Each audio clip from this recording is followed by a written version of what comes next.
Hello everyone and welcome back to another episode of Life as It Is. If this is your first time listening, my name is Ejira Manifo and this is a space where we have honest conversations about life, growth, healing, and becoming that person that God created you to become. Let's dive right into today's episode.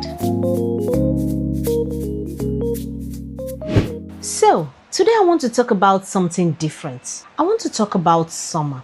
Not because it's warm, not because schools have closed, or not because people are traveling, but because I believe summer quietly teaches us some of life's greatest lessons. Sometimes God doesn't teach us only through sermons. Sometimes He teaches us through seasons. And if we pay close attention, we realize that every season has something to say. Let me tell you something. I usually go for walks some days, and I go for these walks not for anything special, not because I have any destination or I'm going for a meeting or anything important. I just go for these walks just to clear my head, for health reasons, really good for the health. You should try that sometimes. And during one of these walks, I observe, children laughing in the park, families eating ice cream, just having picnics, people cycling, others simply sitting on benches doing nothing. For a moment, I caught myself thinking, shouldn't I be doing something? Isn't that interesting? Because most times we get so busy that we get used to feeling guilty if we're not doing something. We are so used to being busy that slowing down becomes like an issue. We feel uncomfortable, like, oh no, I'm missing something. I'm supposed to be doing something.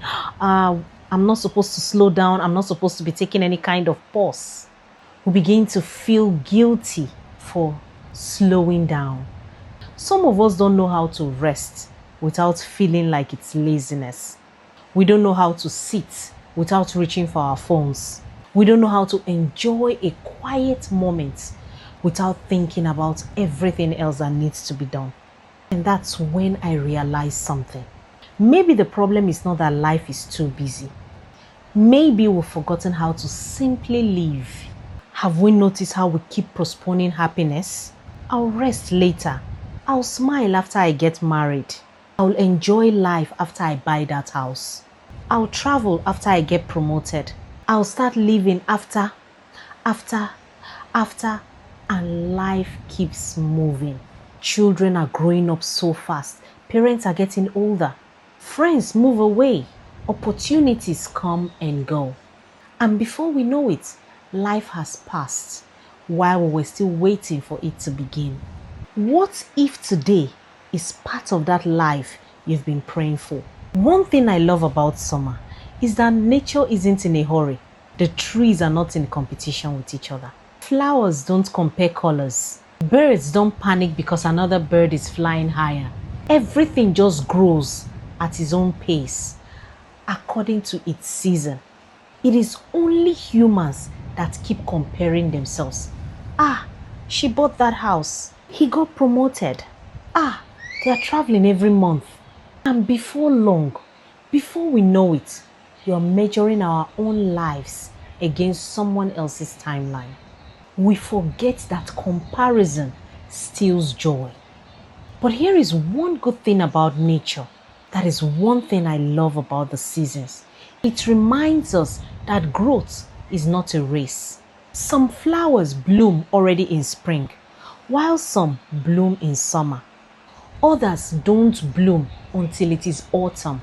But every healthy flower blooms when it is ready. So maybe your season hasn't been delayed. Maybe your season is simply different. As beautiful as summer is, it ends, autumn comes. All those leaves begin to fall. Temperature changes. That's life. Good seasons don't last forever. Neither do the difficult ones. Some of you listening today are in the best season you've ever experienced. Enjoy it. Be grateful. Don't take it for granted. Others are walking through the hardest seasons of their life. Please remember, that season won't last forever either. Because life keeps changing. Nothing lasts forever. Nothing stays the same forever. Sometimes that's painful, sometimes that's hopeful, but it is always true. Can I be honest with you? Life has taught me that some summers don't happen on the outside. They happen on the inside. You may be wondering, what is that, Ejiro? Let me explain. I've had moments in life where everything around me looked fine, but inside I felt so exhausted. I've also had seasons where life was incredibly difficult, yet somehow I had profound peace inside. That is because peace doesn't always come from the circumstances around us. I've learned that healing isn't loud, that growth isn't always visible. Know this, some of the greatest transformations happen quietly, just like seeds growing beneath the ground. You don't see them until they sprout and bloom. Yet there's been incredible growth going on the ground. Let me tell you something I noticed during my walk. I noticed that there are empty benches. I noticed people walking past. Nobody stopped. Everyone had somewhere to go. I wondered, when was the last time I sat, truly sat without an agenda, with no phone or no rush, just breathing? I don't remember. I began to think, most times we're asking God to speak to us, but our lives are so noisy that even if He speaks, I don't think we would hear Him. So maybe your breakthrough isn't another motivational video. Maybe your breakthrough is just waiting for you to be quiet, for you to be still. Maybe it's 20 quiet minutes. Maybe it's switching off notifications. Maybe it's just going for a quiet walk. Maybe it's just sitting on a bench and just trying to relax and remember that you're a human being, not a machine. One thing children do beautifully is this: they enjoy moments. They don't worry about the next year's bill. They don't stress over promotions.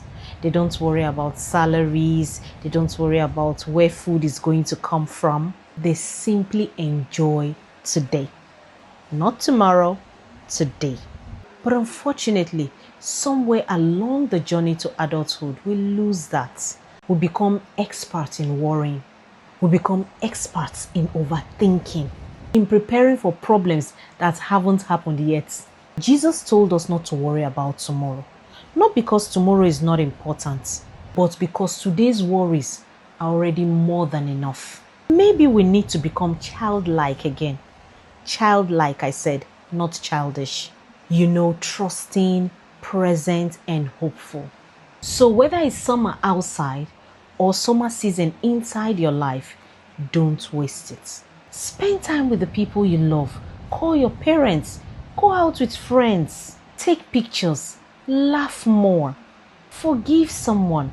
Read a book. Pray. Walk. Rest. Heal. Slow down. Because one day, you wish you had slowed down enough to realize or experience the beautiful life that was happening around you. Life isn't only about achieving. It's also about appreciating. It's not only about becoming. It's about being. So one thing I love about the summer is that it reminds us that growth can be quiet, that joy can be simple, and life can be experienced one moment at a time. So most times, the most productive thing you can do is simply pause. Yes, pause. Because you cannot pour from an empty cup. You cannot keep giving what you no longer have. Rest is not weakness. Yes, you have to realize that, and you have to accept that. Rest is actually preparation. Preparation to do better. As we come to the end of today's episode, I want to leave you with one question. When was the last time you truly slowed down enough to enjoy the life that you already have? Not the one you're walking towards, the one you are living today. If this episode encouraged you, I would love you to share it with someone who needs to slow down. And if you're listening while simply taking a walk, driving, cooking, or simply resting, I want to thank you for allowing me to spend these moments with you. So until next time, remember, life isn't waiting for you to become perfect before you enjoy it. Life is happening right now, right this moment. This has been Life as It Is, and I'm your host, Ejiro Agbanifo. Take care of yourself, keep growing, and I'll see you in the next episode. God bless you.